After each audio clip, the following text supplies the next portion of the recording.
கண்ணா இப்படி ஒரு கணக்கு கொடுத்துருக்காங்க. இப்ப பாரு, இந்த எண்ணை விட இந்த எண் பெரியதாக இருக்கணும். இந்த பக்கம் தானே வாயை திறந்திருக்கு. அப்ப இந்த எண்ணை விட இந்த எண் பெருசு. இப்ப நம்ம ஒர்க் அவுட் பண்ணி பார்க்கலாம். 35 5ஆல வகுக்கணும். வகுக்கலாமா? 5 3ல 5 அடங்காது. அப்ப 5ஐயும் சேர்த்து எடுத்துக்கணும். அப்ப இங்க என்ன வரும்? 7 7 5 35 35 போச்சுன்னா 0. அப்ப இங்க என்ன வரும்? 7.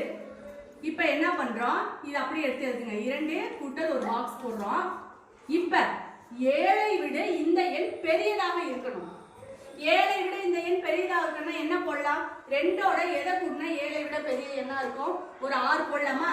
இப்ப 2 கூட்டல் 6 எவ்வளவு? 8. அப்ப 7ஐ விட 8 பெரியது. அப்படிதானே? இப்ப இந்த 6க்கு அப்புறம் நீ எந்த எண் வேணாலும் போட்டுக்கலாம். இப்ப 2 கூட்டல் 8ன்னு போட்டா என்ன வரும்? 10. இப்ப 10னா 7ஐ விட 10 பெருசுதான். இப்ப 6க்கு அப்புறம் நீ எந்த நம்பர் வேணாலும் போட்டுக்கிட்டாலும் 7ஐ விட அது பெரிய எண்ணா தான் இருக்கும். சரியா? புரிஞ்சுச்சாயா?